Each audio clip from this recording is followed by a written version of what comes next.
Broadcasting from Orchard Park, New York, and Boca Raton, Florida, it's the Freight 360 podcast. From freight broker sales tips to sports talk, this podcast is all about helping you grow as a freight broker. We're your hosts, Nate Cross and Benjamin Kowalski. Let's talk freight.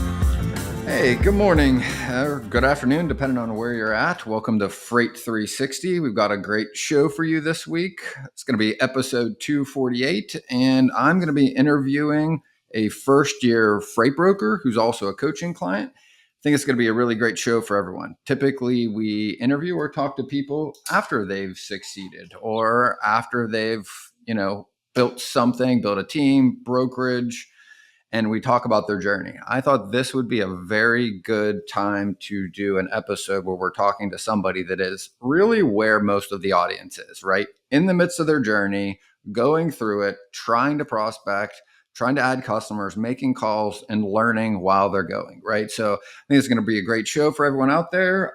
Nate isn't with us this week. He is actually at Army. So it's going to be Saurav and myself. And we'll take it from there. Saurav, I just wanted to introduce you for a little bit, say a little bit about yourself and kind of what brings you here, what brought you into freight brokerage. I mean, we'll dig into it in the episode, but. Yeah, hey, how is everybody? My name is Saurav. Ben tells me there's a lot of Indian clients, so namaste and sat sri akal sareyanu. I started as a reefer driver and got into brokerage because I just wanted to stay home now. Just have a young daughter, so I thought it would be a great run, and it came out to be trickier than I thought it would be, but so far so good. Cool. Well, we'll dig into that in a minute. In sports, I don't have much other than the Memorial Tournament over the weekend at Muirfield. Scotty Scheffler won again. I think they had said maybe this hasn't been done where somebody had won the PGA, Memorial, the Masters, and I can't remember the other win that he had so far this year since Tom Watson in 1980. So really great weekend for him. Like to see him obviously do well. He had his newborn son there for the first time to kind of greet him as he won the tournament on Sunday. So it was a nice end of the weekend in sports. I don't have much outside of that. In news, and I'm excited to dig into this, Apple had their big announcement earlier this week. And admittedly, I have never watched one beginning to end ever. I've never really had the interest in watching it in its entirety, even though I'm a pretty big Apple user. I use their products across the board. I did watch this one all the way through, mostly because it was in anticipation of their large announcement, which is with Apple Intelligence. Saurav, did you get to see any of the recaps? What did you get to watch or see any of it? Yeah, I saw some of the highlights. I saw the calculator one. I saw how it's going to destroy all the AI. Apple only releases stuff once it's mastered it. So everybody was questioning why it hasn't released any AI out. But it's really doing good. I think Mac is going to take over like they always do. Yeah, I mean, I was really excited about it. I've been following a lot of that along too. And there was a lot of speculation. I had even heard and read like a week or two ago about what it could be and what it could look like, right? And it's a pretty profound announcement for, I think, a lot of reasons that I want to talk through. One is how it's actually going to be executed, because I think a lot of the adoption and everything with some of the AI tools are where people are getting more and more used to using GPT-4o and some of the other models out there, whether it's Meta's, which is literally in Facebook now, or using Google's. I use most of them. And to be honest, I've been using most of them, and I kind of compare the results to each other and see what they are, right? My big takeaway in using them since they've been out of the past year and a half is if you treat it like it's an infallible computer, meaning like you expect it to be right, in the same way that I think when you look for an answer in a calculator, you expect that it's going to give you it 100% of the time, vetted and accurate, right?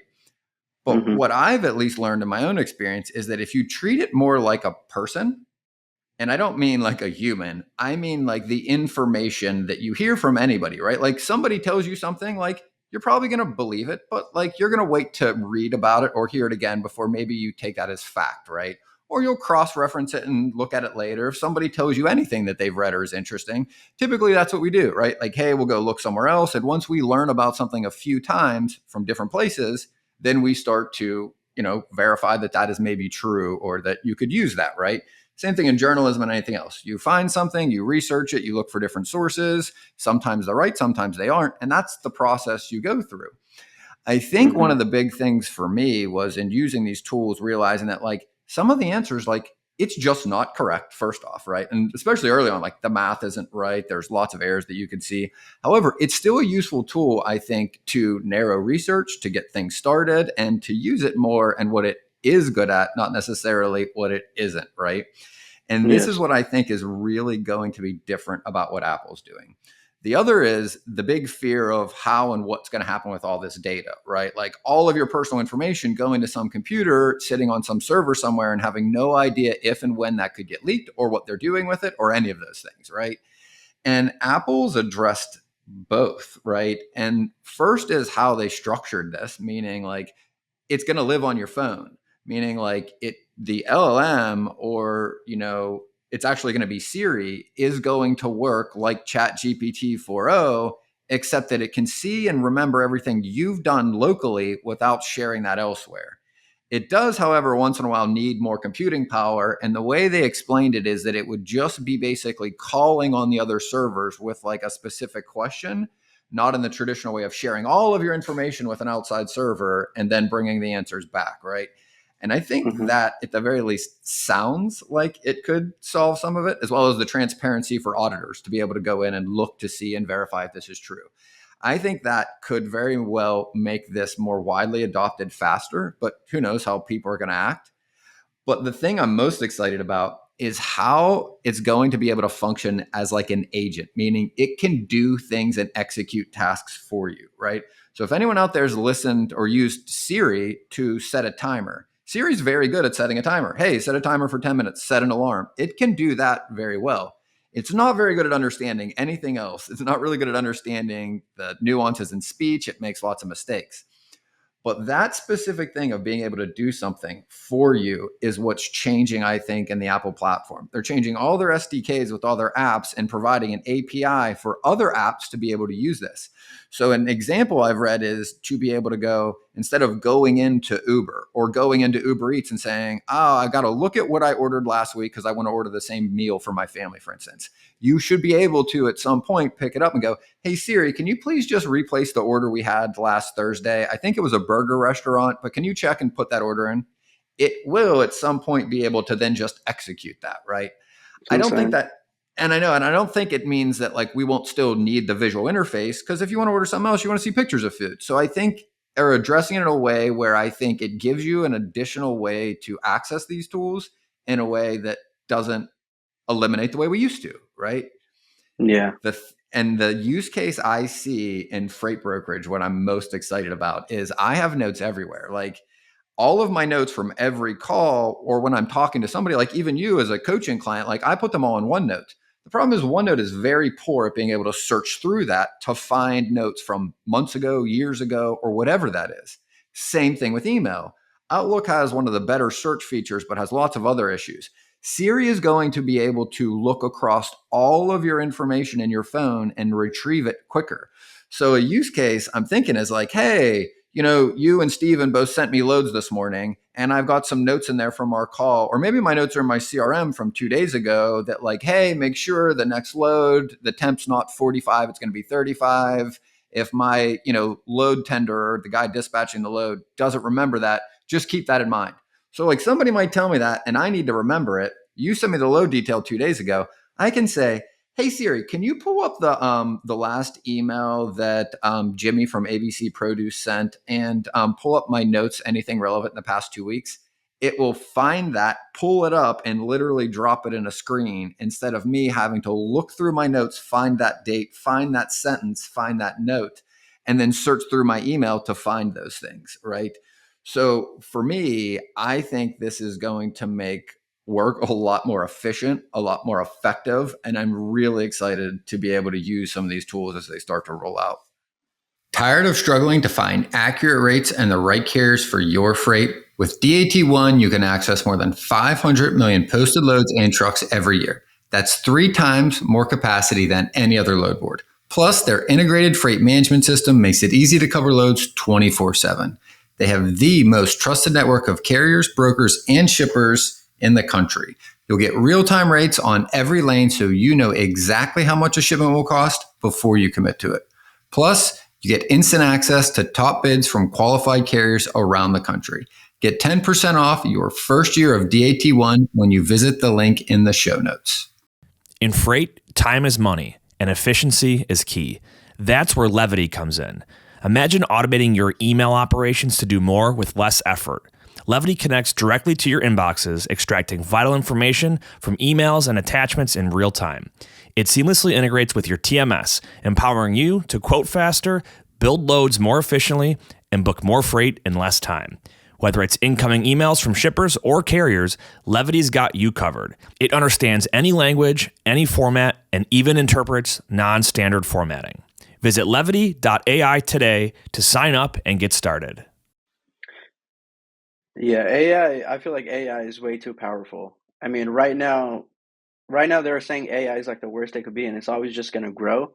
But I read somewhere that they said Elon Musk said that if Apple keep allowing AI to be a part of their products, that it will be banned from X. Because you already know, Elon Musk, I believe, said that he's against AI. You know, he just thinks it's way too powerful than humans can handle.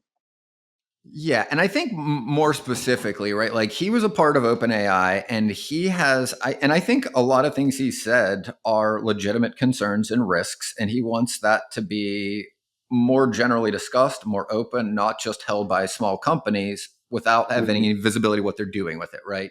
So, and I don't know if it's under Tesla, but the one they're building or Elon's building, I think is Gronk. And yeah, there's been a lot of contention between what happened with OpenAI, how they're working. And yeah, as Stephen pointed out, he wants there to be a council that is able to govern this or in some way oversee it. And he has legitimate points. Like the traditional role of regulation in government can't move fast enough to keep up with the tech. By the time the bill's debated No, and actually would be passed into law, technology is going to be completely different than when they started that process. So, anxious to see how this plays out, but I think it's worth anyone out there in our industry or in any other industry keeping an eye on this because it's going to allow you to do more in less time. And that is one of the fundamental problems or issues that we work through as a freight broker. How to get more done in the same amount of hours or a little bit more hours without missing the other things. So, again, 100%. to tie that all in, that's what I'm most excited about. And I'm really most excited about to be actually using it in this industry as this starts to roll out. Hmm.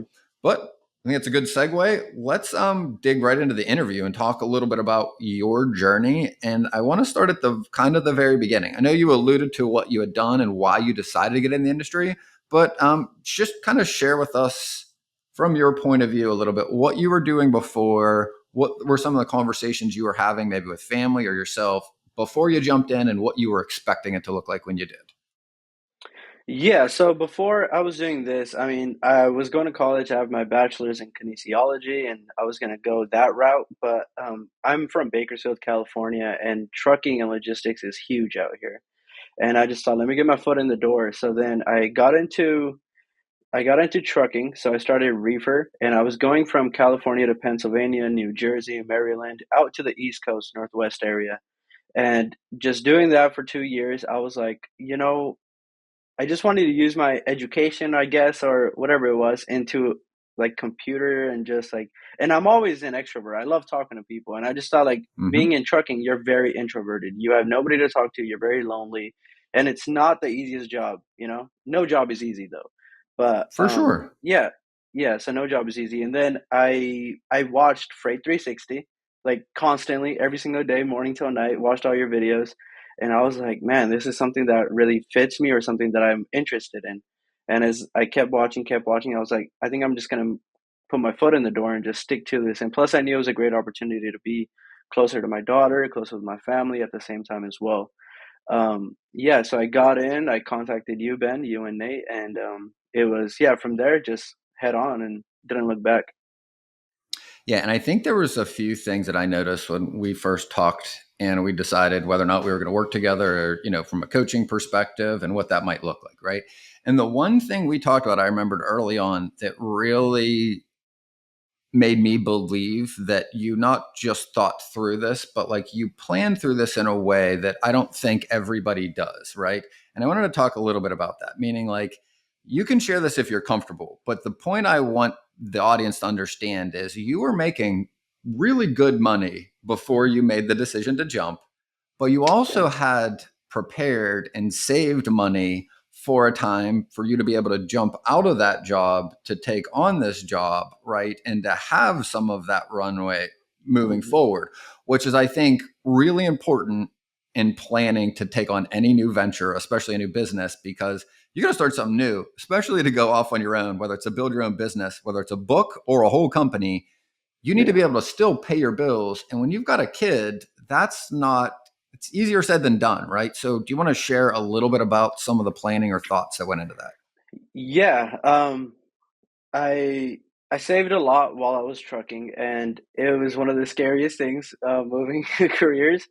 But I knew it was for the better. I really knew it was for the better, and I knew there was going to be. I didn't think it was going to be this much struggle, but I knew there was going to be a struggle. Of course, building a book, like you said, building a business or anything, it's not for the lighthearted. Um, Yep. and hearing from the videos, watching you guys, I knew that it was going to be tough from the jump. Yeah, I saved up enough money to be not comfortable, but comfortable enough to take the risk, you know? Yep. And it really helped. It helped me in the long run. And then, having a supportive family as well, my wife, and now and then she works as well, and having her as well, plus our savings is just, it was less of a headache, I Doable. guess, or less of a stress. Yeah. Yeah. Yeah. It was doable, but still at the same time, very stressful. And here's what I want to point out, right? And I know this sounds a little cheesy, but there's a saying. It's like, if you know why you're doing something, you can endure anyhow. Meaning, if you are confident and clear on why you want to achieve whatever that is, the hard things that you will inevitably face, right? They don't seem as hard because you keep your eye on where you're going and you know why it's important to get there. So climbing over that mountain, hill, whatever that is a lot different than I think when people do it without thinking that through. And I think the other side of that coin are when individuals, and Nate and I talk about this a lot, is like asking yourself why you're doing something, because you can be doing it for the wrong reason. And your chances of succeeding when you do it for the wrong reasons are very, very low. It doesn't mean you won't, it's just far harder, right? And I think that is when people decide they want to jump into brokerage because they think they can make hundreds of thousands of dollars, work part time, and the job's easier than the job they had, right? No. And that's almost never the case, right? In any business, whether you're starting a bakery, a freight brokerage, or whatever, or landscaping company, like the reason why you were doing it, to just repeat what you said, was better quality of life, better time with your family, better work life balance in regards to where and what you're doing on a given day, more predictability, Yeah. eventually more stable and probably larger income potential, right? And also the ability to interact with human beings all day because you're an Yeah. extrovert and you enjoy doing that. And I mean, those are all very, very good reasons to make that jump, right? Yes. And that's what I want to segue into, is like, these are the expectations. This is why you wanted to make this jump, right? Now let's jump into it, right? So like, you started, share with everybody about when in the past year you started and what it was like after you jumped in regards to what you expected and what it was like. Oh yeah. I started around November, December time, and I was like, man, anybody could do this, man. It's like a walk in the park. Yeah, found out real quick, this is not easy. Customers, I mean, you got to think about it. Customers get thousands of emails a day, thousands of calls a day. What separates you from anybody else, right? So I thought from the jump, like, anybody could do this. It's an easy gig. It can't be that hard. Just like anybody else being ignorant in any other job starting field, right? They think they know it all. The person who knows nothing thinks they know it all. And yeah, just walking in, thought it was all easy. And then you learn the hard way. You learn that you actually need communication skills. You need sales skills. You need to be a people's person. You need to catch on little habits of people. You need to know if they tell you something, listen, pay attention. Like, Ben's famous phrase, God gave you two ears and one mouth for a reason. you know, listen twice as Mm-hmm. much, yeah, I started in 23, in November, December 23, as Steven was asking. And I think at the time, I think everything was dead. Reefer's down in the wintertime, I'm in California. So I believe it was a tough time to get in, but I think as slowly now it's progressing. Now it's getting better. Customers are coming in, building better relationships. Have you fallen victim to double brokering, cargo theft, or identity theft? Quickscope stands out as the only low-level fraud protection tool available today. Unlike any other solution on the market, Quickscope is deployed post-agreement between shippers or brokers and carriers.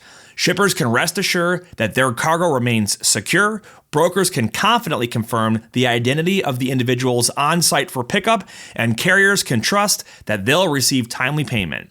Start your free trial with Quickscope today by visiting them online at quickscope.com. That's QUIKSKOPE.com. Blue Book Services is the resource you need if you're transporting fresh produce or lumber. Their online databases contain thousands of companies throughout the produce and lumber industry supply chains. You can easily search their databases to generate new sales leads. Blue Book's credit ratings help you avoid companies with high credit risk, and their team can help resolve disputed loads. To learn more, go to producebluebook.com or lumberbluebook.com and click Join today. Yeah, it was just not as easy as it seems. So if anybody's looking into it, please don't think it's easy. Be Well, ready to and let's work. pick it up from there. Yeah. So you're making calls. I was looking at our coaching notes from back then, right? In November and December, right? So take us back, and I want you to think back too, right? Like back in December, right? You're sitting there. You had your day outlined in regards to what it looked like. I'm going to literally read from our notes what you had told me your day was December 4th, right? Start work at 7 a.m., right? Then you're going to be entering leads from 7 to 8. You're going to be dialing from 8 to 11, lunch from 11 till 12, dialing 12 to 3 with your daughter somewhere between 3 and 4, 4 and 5. And then you're going to hop back on the phone to make calls between 5 and 8, right? So, I mean, like that's a 12-hour day Yeah. minus the 2 or 2.5 hour window in the middle, which brings you roughly to like 9.5 hours in a day, right? 9 to 10 hour Yeah. day, right? Take us back to what it was like and what your phone calls, if you remember, some of them were like, maybe some of the objections, maybe some specific examples. But Yeah. I would talk to customers again, not knowing any sales skills, right? Not knowing how to talk to customers. It's not like the biggest thing that I think my problem was I used to speak to them like a salesperson.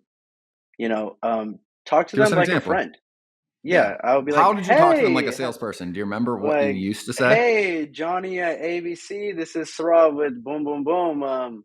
How's your day? How's everything going? Is life good? I'm over here. I got 12 trucks in the area, and we just love to work with you." And right off the bat, they're annoyed because the tone of your voice, the little high pitched voice, and Mm-hmm. they know you're lying, and then I would always go to the sales version of what you hear, what you see all the time, just that high pitched noise salesperson vibe. And just right, and if they know you're a salesperson, you're not authentic, they're gonna just hang up on you right away. And that's exactly That's a what I good did. They're point. like, "Oh, we're FOB, we're customer routed, we don't need a Mm-hmm. broker, we're not adding brokers at this time." Man, what else did I hear? uh Hang up on you. um Mm-hmm. I'm trying to think of just some horrible ones, man. Yeah, customer routed, um, FOB, hang up on you. We're not adding on brokers. Call me in 3 months. Call me in 6 months. Or Mm-hmm. we'll call you back when we need someone. Call you And when we they're need not, you, right? and Yeah. they're not calling you when they need you. And you can aggressively wait for the phone to ring from there, right? Like, oh, they're going to Yeah, call. I know they're going to call back. And you're just sitting there staring at the phone all day, right? But it just never yeah. rings. No, and I probably had that going on. I'll probably do like 80 calls a day and probably hear that probably 60 times. Or they won't even pick up. That's another thing. Or they'd be like, "Oh, we're in a Mm-hmm. meeting. Please call me back. I'm in a meeting." Mm-hmm. Okay. Yeah. So this is the other thing I really want to get across to the audience. How long and how many days do you think you operated that way before you started to pick up on what you just really articulated very well? The tone of voice and your feelings, not just the words you're saying, right? Were actually creating the results you were getting, right? Or was creating their response. you were influencing them without realizing it first in a Yeah. way that made them feel uncomfortable, untrustworthy, and want to avoid you, right?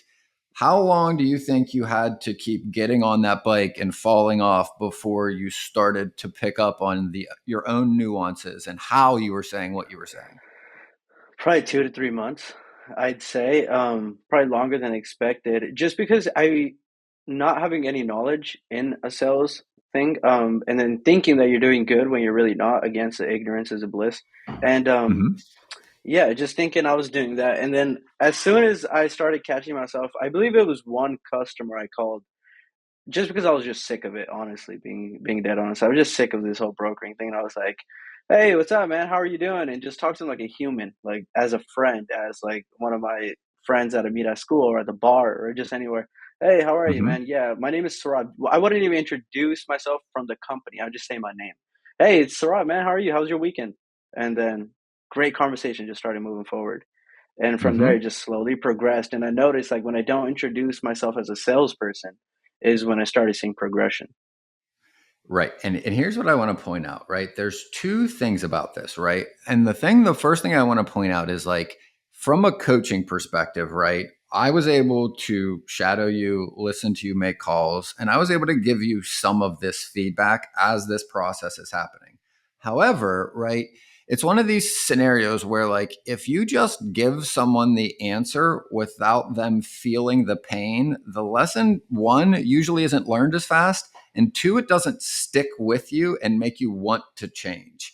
And that's true in almost anything you got to teach. Hell, our daughters are about the same age. If I'm teaching my daughter who just turned five something, right? Like you have to kind of let them get frustrated in how they're doing it their own way as you're trying to encourage and guide them, because just giving them and telling them how and what to say, and specifically how to say it, right, is just kind of an example. But the person, whoever that is, whether it's your child, a client, or even a coworker, when we're working on something, hell, even the managers I've had, right, where we work together, it's like you need them to feel that frustration and want to overcome it, which goes back to the why and why you were so driven to want to succeed in this industry. Without the drive to want to do it and without feeling that you should be getting through this and can't, that's what makes you want to change. That's fundamental in actually improving anything you do, whether it's shooting a basketball or riding a bike or learning to make sales calls.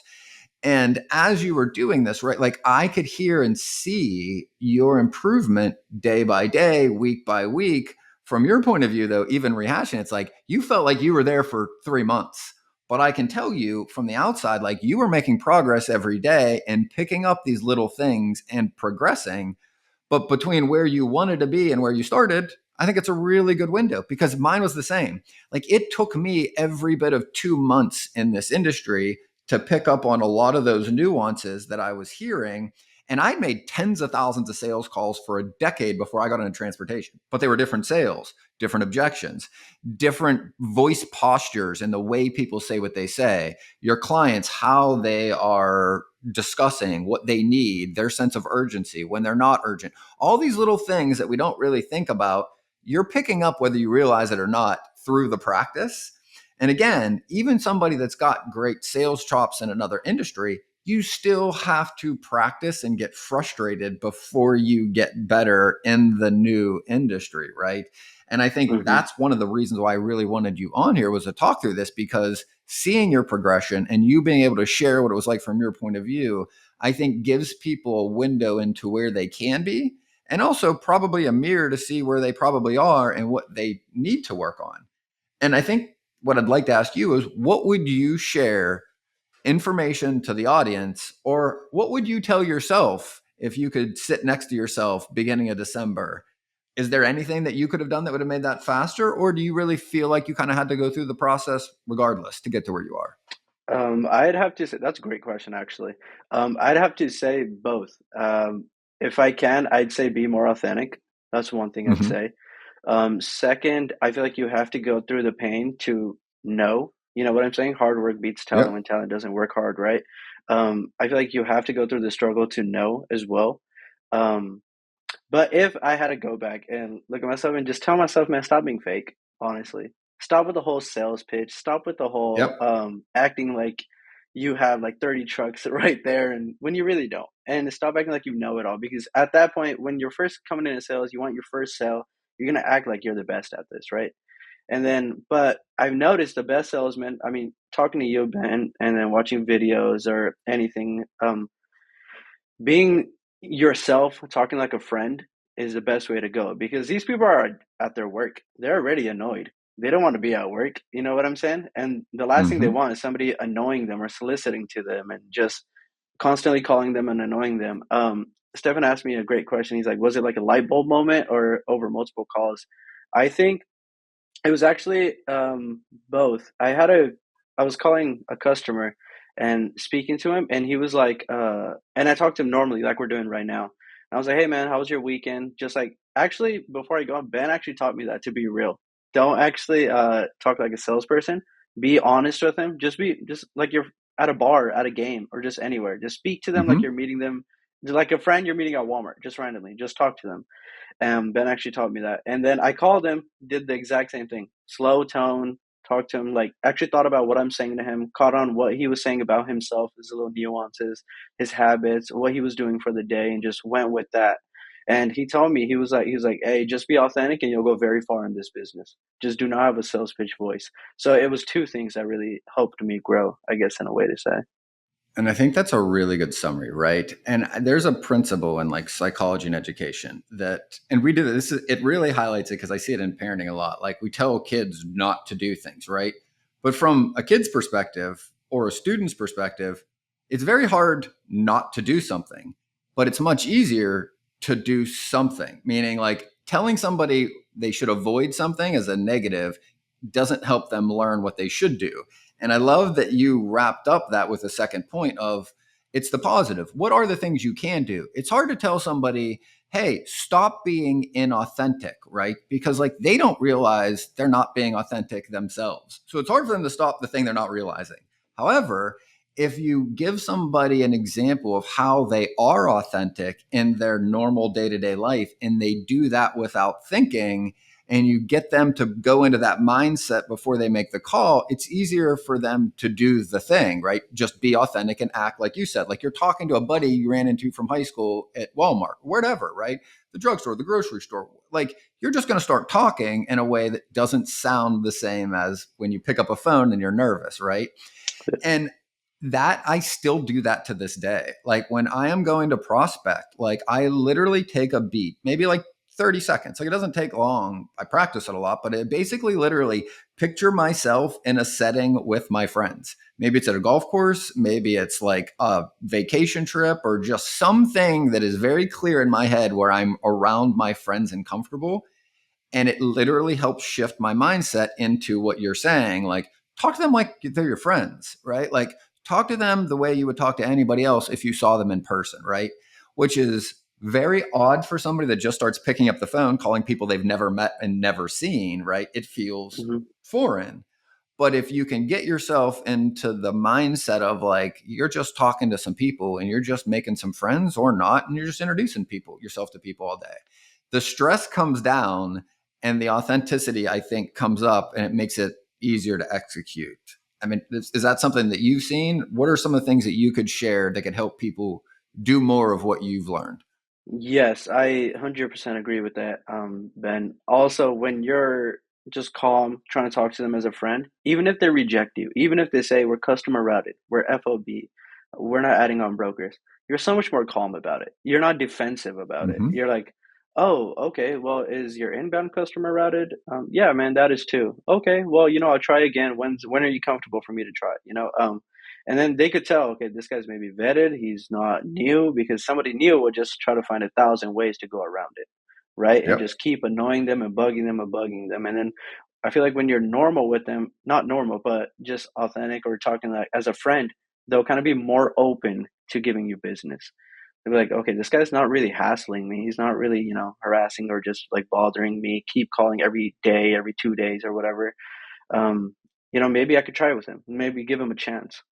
That's Right. what I've seen. And I think also a lot of that comes from the pressure we can all put on ourselves in certain scenarios, right? In bigger brokerage, it's very common when you've got a metric and a manager that's telling you if you don't do a certain amount of loads or a certain amount of profit, you lose your job. That pressure from the outside, as well as what the person puts on themselves for fear of losing their job, they tend to sound very inauthentic and do exactly what you're trying to avoid and what you said, meaning like they will aggressively argue those objections. Oh, your FOB?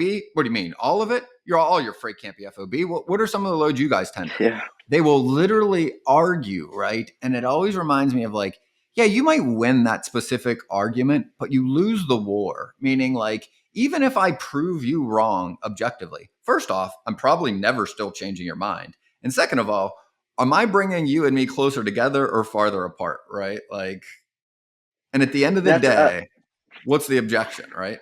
What is the yeah, goal? sorry to cut you off, Ben, but this is a funny story. I actually called this company in our hometown, Bakersfield, and I was like, "Hey, man, we're trying to work together. My name is Sarab. We're trying to work together. This, and that."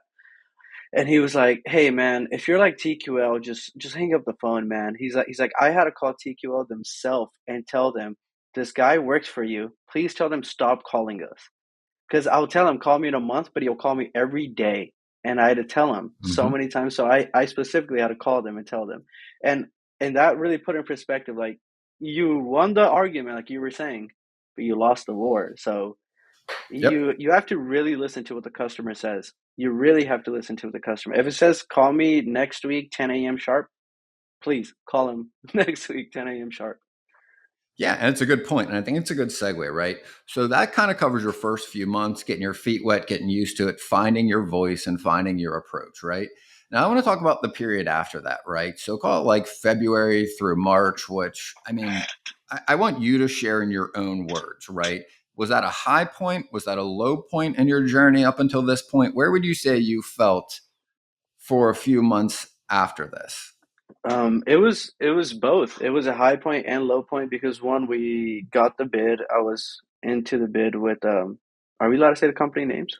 No, you don't need to share the company name, but it was a Okay, very okay, yeah. large company Yeah, for it was sure. a huge, yeah, it was a very large company. We got in the bid. I was through the roof. I thought I made it in life, everything, right? Because I don't know Hmm. about bids. And I remember calling Ben. I was like, man, we got this, man. We're gonna do all these loads, boom, boom, boom. And yeah, then yeah, I didn't win the bid. And I remember being down for so long because I Hmm. didn't experience anything like that. And after that, I think that was a big ego kill for me as well in this business. Because once that killed my ego, I was like, okay, now you got to just put your nose down, work harder, and then just keep it moving. Don't fall into the fast happiness or like the fast, thinking that you made Hmm. it real quick just because of a bid. Because bids aren't promised, first of all. And it was a low as well because everybody would just hit me with the same thing. Your customer routed. We don't want to add brokers. And I feel like I was going through that period for so long, maybe like a month straight. And then as at the point when I was like, man, maybe this isn't for me, that's when I started getting customers. Then a customer was like, okay, like here's 3 loads this week. Okay, here's 2 loads this week. And then I added on another customer, and then added on another customer, and they were giving me their hard loads because that's what every customer does in the beginning to test you out. They're going to give you the last second loads. We need it covered in 2 hours, 3 hours. And sometimes I couldn't cover them, being honest with you. And yeah, you just got to go through that pain. But it was a high moment because I was finally getting customers, getting loads. But it was a low as well because we lost bids, and sometimes I couldn't cover those loads.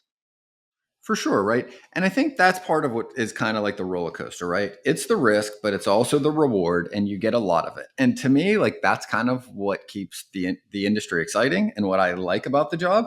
But it is still emotionally difficult for me too when I feel like we've got a really good shot at getting significant business and you don't get awarded anything or one or zero, right? Like it for sure can be trying and make that emotional ride more exhausting.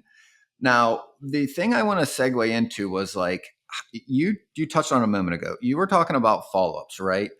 And I want us to talk about how and what you did in your approach to following up then early on, call it December, January, and then what we discussed and what we were working on to how and what you do with your prospects when you get them closer to the finish line, right? In Oh, regards to follow ups.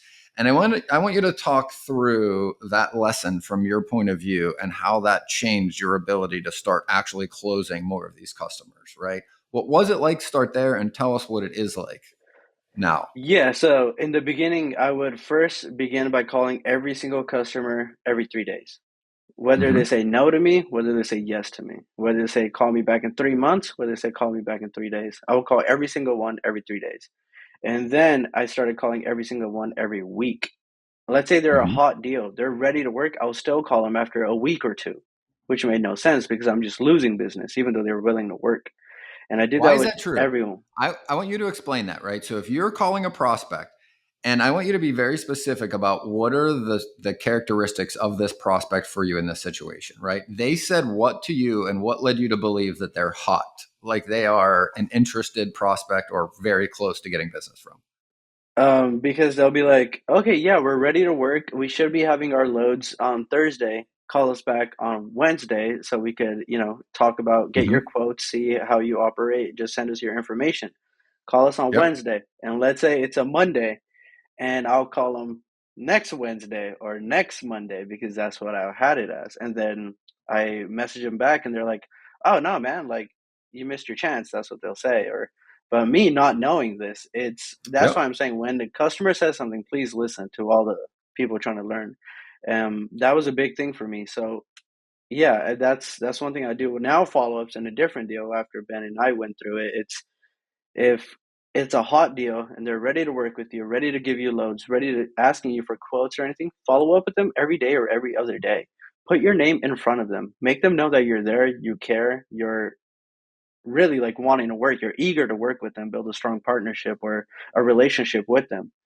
And if you could catch a vibe if they're telling you, hey, not now, call them in 2 weeks, call them in a month. Or if they're saying we're not adding brokers, call them in 2 months. Just give a like, but anyone that's a hot lead to say, giving you quotes, giving you loads, giving you time, actually giving you their time, call them every other day. Just be in front of their face, typing away, be in their ear. Yep. So, and the analogy I use, I just did a video on this too, basically from our coaching work. And I'm like, this is a really good way to summarize this, I think, for everybody, right? And it's that transition between how and when you follow up with a new prospect and how and when you follow up with a hot prospect, right? And when you've got prospects you have no relationship or rapport with, right? You follow up with regularly, like every 7 to 10 days, right? Like if you call them every day, like you're not, even if you're pleasant, it's not pleasantly persistent, it's irritating. But once you've got a connection, you've spoke to them, they've opened up, they've shared in an honest and genuine way with you, you feel like you got a little bit of a connection, then they start sending you some loads to quote or onboard you and say, hey, start reaching out, I want to be able to get you in our rotation. They're showing genuine interest in working with you. Now it's a hot lead, right? Like that's where it moves from, just a prospect to a hot lead. And the thing is, where do our opportunities come from? Like, where I'm going to ask you this: where do our opportunities come from as a freight broker? So you're talking to them. What needs to happen on their side of things for you to usually get your first load or two? Another broker has to mess up. Somebody has to mess up, or they are losing a truck. They lost a truck. They lost a shipment. They Yep. need help right away. And it's usually on the tough moments where they will give you your chance. So this is important, right? Because this to me really helps exemplify that like hard work when it meets opportunity, it looks like luck. But both are true, meaning you can't really create the shipper's need to use you. You can get them to trust you. You can get them to believe that you can help them when that need comes up.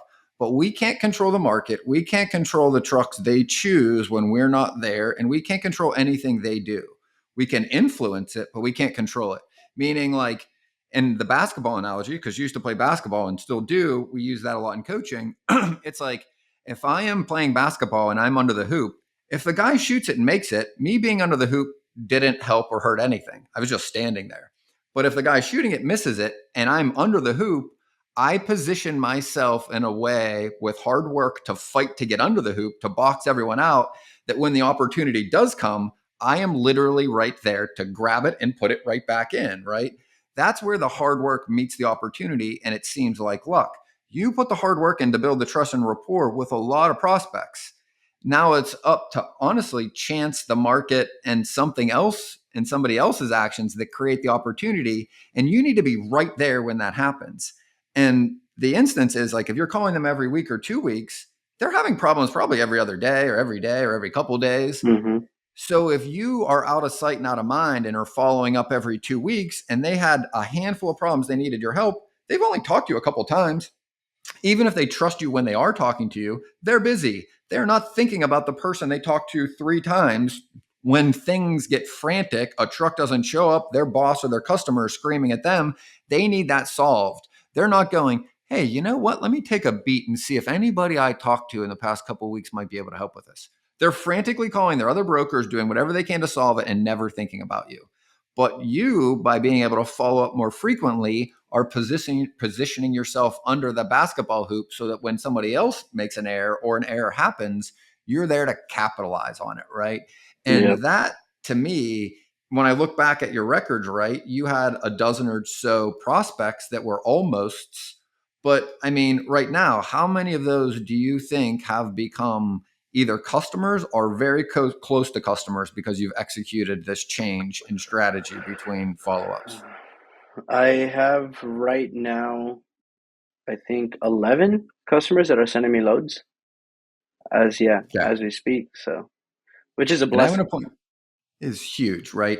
Because right now, I know there are people out there, and we talk to them all the time, that are having a lot of difficulty getting shippers to work with them, getting them to trust them enough to even give them a shot at quoting loads, let alone working with them, right?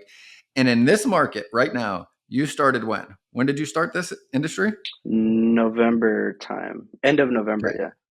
So call it December 1, right? So Yeah. December, January, February, March, April, May. We're about a week into June. So we'll call that Yeah. 6 months, right? How many months Insane. did it take you from starting and never working in sales or this industry until you started to get bids? Do you remember when your first big bid was? The one you just referenced earlier? I think it was May. It was early May. January. Your first Was it large early bid January? came Early in, January. yes, came right in after the holidays. You got 1 or 2 large bids after doing this for 4 weeks. And you admittedly said you didn't sound genuine, didn't feel like you were doing anywhere near as good a job as you are now. And one of them was a very large company, like Fortune 100 company, and you were getting bids then. And now, 5 months into it, you have 11 customers, right? Anything that you feel is worth sharing with anyone else out there that is struggling in the same period of building their book of business or their company that would you think would be Um, helpful? Man, I'm nothing, bro. I would say have a good coach. Be a good student. I feel like that's a big thing. A teacher can't teach if a student doesn't want to learn. Um, I'd say follow-ups. The money's in the follow-ups, like Ben always says.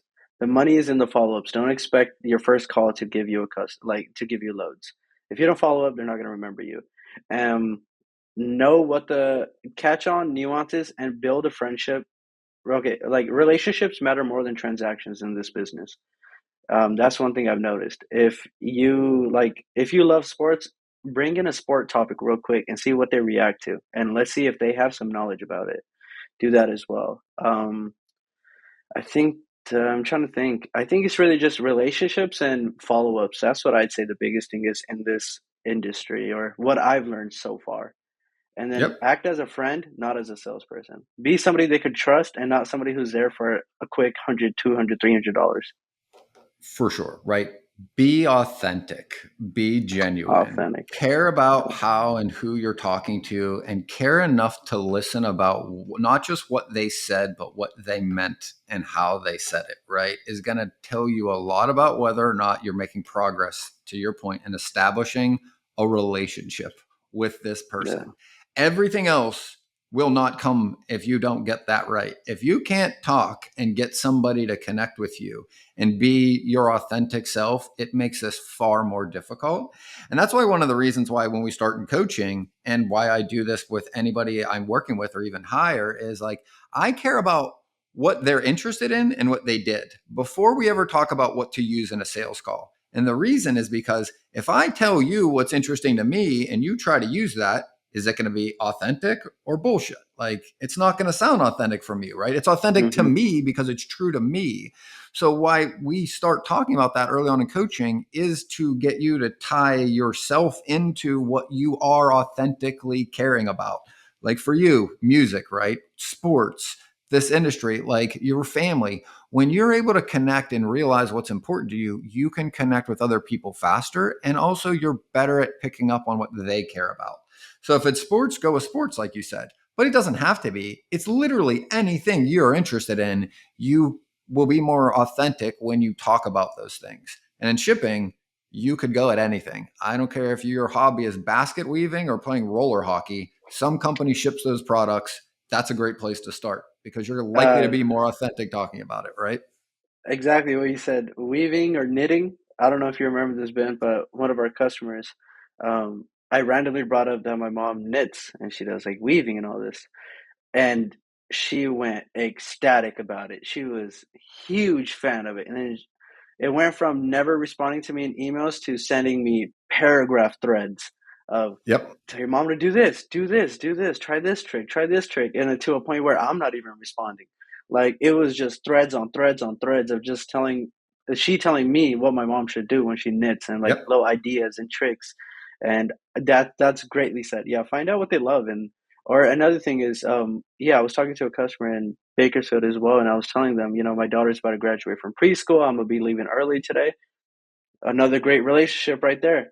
Hey, my son's graduating as well from preschool. Where you guys go? What do you guys do? Boom, boom, boom. Build another great relationship. Mm-hmm. So yeah, And those are great examples, right? For people that are out there say like it's difficult to do this, right? I think again, my take is it's difficult if you force it and fake it. It's natural if you're honest with yourself and you just let yourself talk in the flow you would, right? Which is easier said than done. And it takes practice, like you've pointed out. But the more you do this every day, I mean, do you feel like it takes effort now to be authentic and to connect? Or do you feel like no. it just kind of comes when you sit down and do this? No, in the beginning, I thought it was so hard calling. Being honest with you, Ben, I was like, "Oh, I got to call, do this," and now it's like I wake up and I'm like, "I'm ready to call." That's how honestly I feel like, and like talking to them, I feel like I talk to them so much now. Every week, every 3 days or so, I genuinely ask them, "How's it going now? You Is care. anything available?" Yeah, now it's actually you care. It's like a friend now. So it's like, "Hey, man, how's everything going?" No, okay, no, yeah, no worries. I'll call you back in a week. I'll call you back in like 3 days. Or when do you like one biggest thing that I picked up is I'll ask them, when do you want me to call you when you're comfortable? Like, you want me to call you back in like a week, tomorrow, in 3 days, or what? And then, which Hmm. is strange, I don't want to put a percentage on this, but they'll be like, you know what? We're going to have loads moving in Thursday next week. You know what? Call me on Tuesday. And it's like, Right. And so why do you think that works? Keep going with that it's, because uh, it's good. it's because you're putting them on the spot of telling you, "Hey, get away or build this relationship." To me personally, and I feel like they actually see the genuinity, I guess, is if that's a word, how genuine you are. You're not just a salesperson who's just trying to be here all the time. If you want to get rid of me, get rid of me. But if you want me to stay here and help you out, please let me know. And I'm here to help you. 100% right. And I would say I think more specifically why that worked was you cared enough about what was going on in that person's life to ask them when it would work for them for you guys to connect again. It wasn't that you said, "Hey, what works for you?" and you used the old sales technique, Monday morning at 10 or Thursday at 2, right? And making them choose. Like that is inauthentic and that's why it's not as effective. But when you genuinely care about like, "Hey, I'd love to connect with you again, Steven. I mean, when you guys have some time or when's a slower time during the week for me to give you a buzz back or what works for you?" However you phrase it, it doesn't matter. What matters is I cared enough to ask, and it's important to me what he says that he's going to more likely be authentic, right? And I did another video on this to really break down why that works. It's called looping, but it's basically when we are authentic as a human being in any scenario, we're also being vulnerable. If I tell you a joke authentically, I'm vulnerable because if you don't laugh, I might feel uncomfortable. Like that is vulnerability. Hmm. If I ask you a question and you take it the wrong way or get offended, like I'm vulnerable when I'm authentic because I'm sharing openness to you in a way that I could be exposed in some way. And the other people, and this is ingrained into just human nature, people pick up on that whether they know it or not. And it makes them be authentic back. It reciprocates.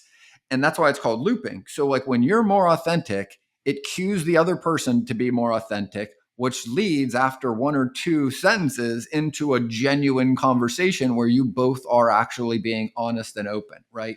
Because without that, and you try to fake that, it's felt, even though the words might be the same, and it pushes the other person farther away, not bring them closer to wanting to actually connect with you over a conversation, Yeah. right? And your tone of voice is a big deal. You know, For sure. if your tone is like, man, when you want me to call you back right now in a week, you know, if you're just rude, then they're gonna catch on to that. Because I've seen, yeah, I watched some videos on YouTube and people are just like flat out aggressive, and I feel like in Yeah. some, I guess in some industries, aggressiveness is very good, but I feel like in some instances, aggressiveness is good, right? As closer you get, the more aggressive you get. But I feel like in the beginning, you should not be aggressive. Make them as comfortable as Yeah. possible with you, and then as it becomes a hot lead, I guess, as it moves closer, try to be a little more aggressive.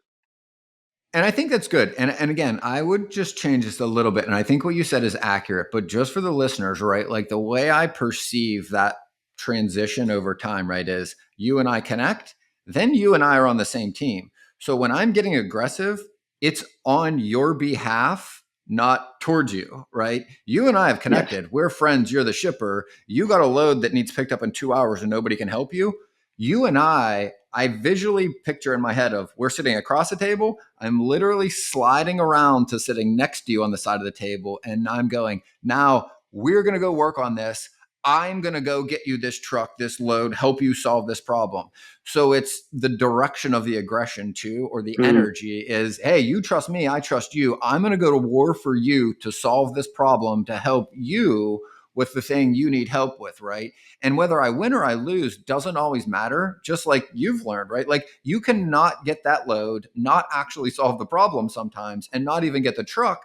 But if you follow up and you ask them a day or two later how that load went, how does your rapport? Does it increase or does it decrease? Does it bring you Oh, closer or farther away?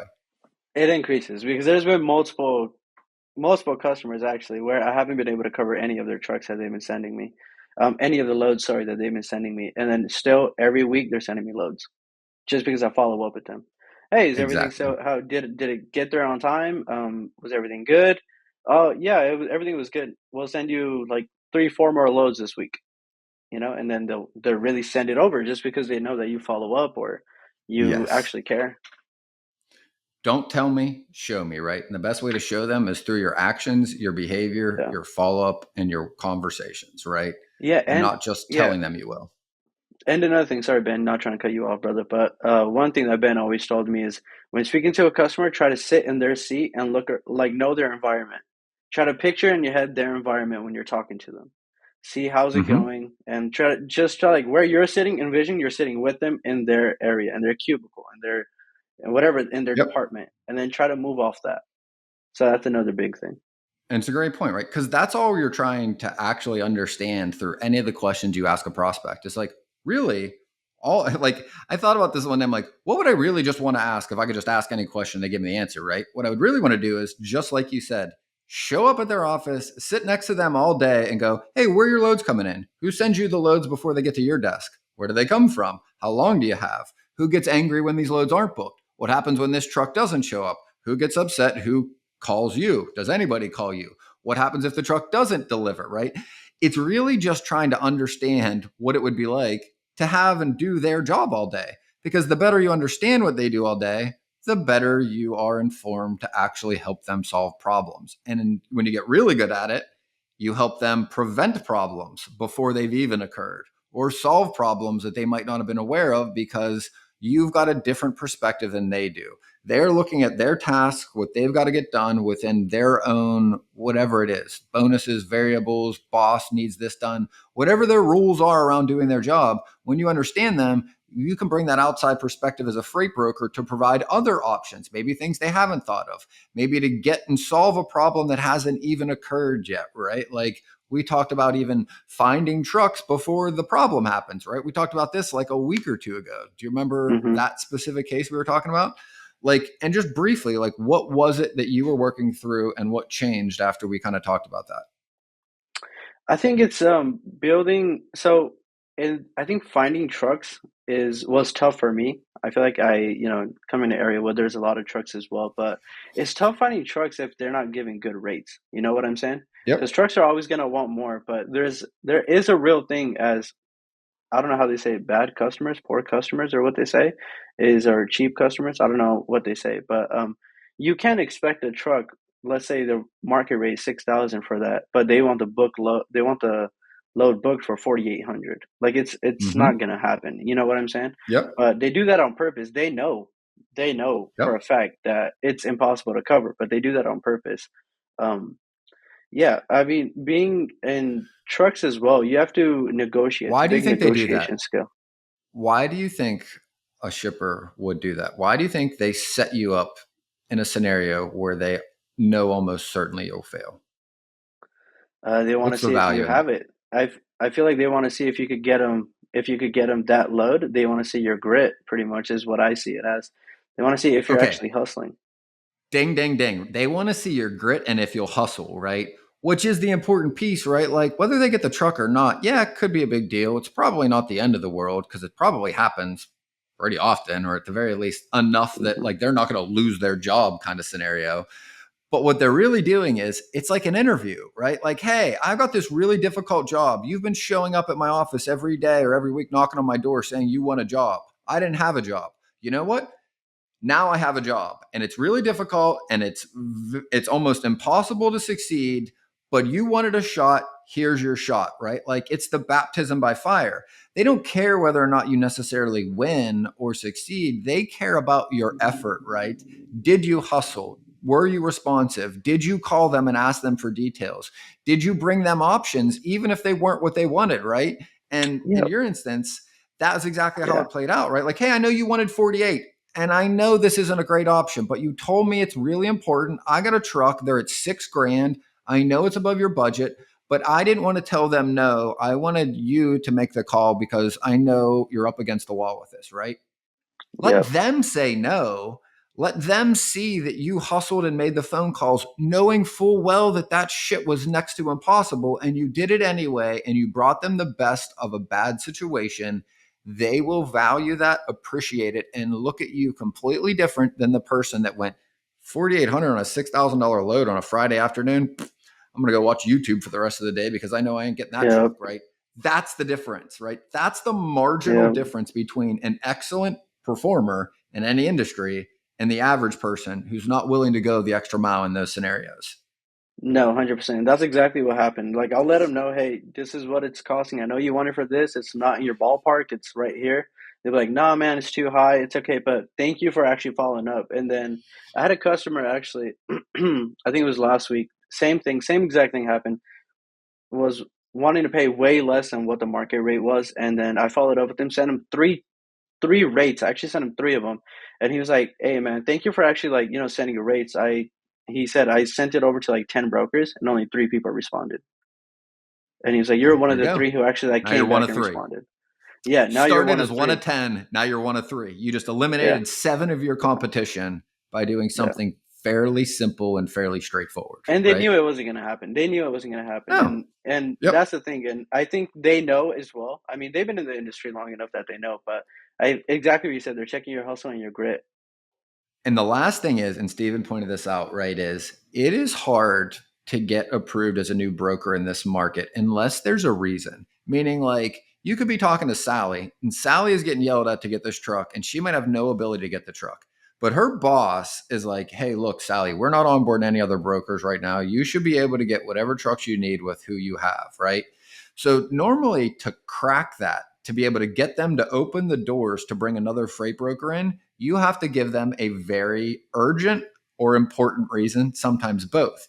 And this is exactly the example that Stephen pointed out, right? Like if you would have been able to get that truck, say they want 48, say you got them a truck for 55 or 53. So it's like $500 above where they wanted to be, which is a reasonable margin. Even if you got it for 48, for you to hustle and get that. If they really need that truck, this is going to tell you a lot. Because one, if they're not willing to go to the 55 to book that truck, a few things could be true. Maybe it wasn't as important as they said it.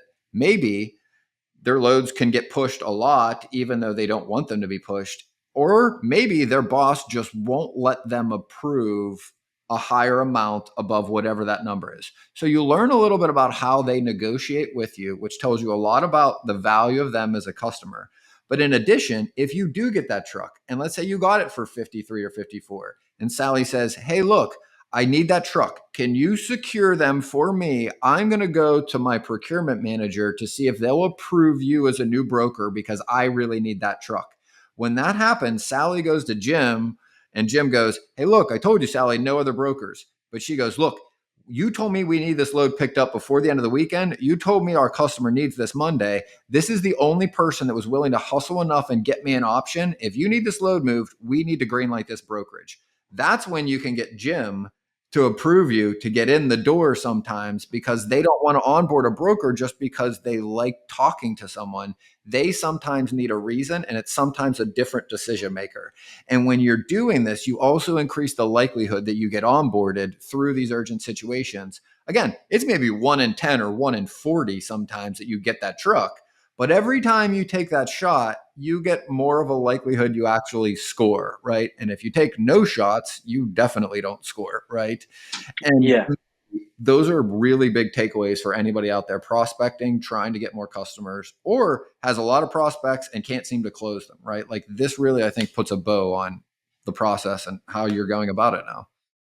Yeah, it's not easy, but I feel like if you show the customer you care, even though you'll never be close to their ballpark, it's Yep. realistic. You won't be because I think it was somewhere I read, Ben, or I think you told me that it's the cheaper the truck, the higher the claims.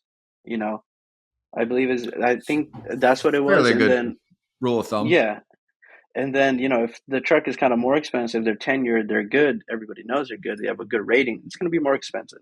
It's like Yep. buying a toy at Dollar Tree or buying a toy at Target. So it's like you're going to fall into that route, but I think it's all about saving money at the end of the day. It's a business, you got to run it.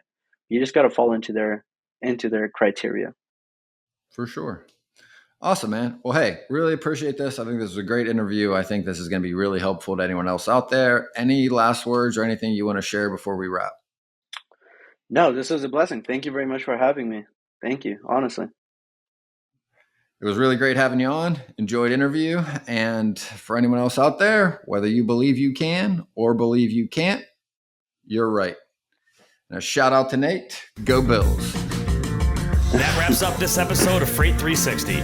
Check out the show notes for links to anything that we've referenced on this episode. And make sure to visit us online at freight360.net to see our entire library of episodes, videos, blogs, and more. And make sure to check us out on Facebook and subscribe to our YouTube channel for daily and weekly tips and content. And if you'd like your question answered on the show, fill out the Contact Us form on our site, and we'll see you next week.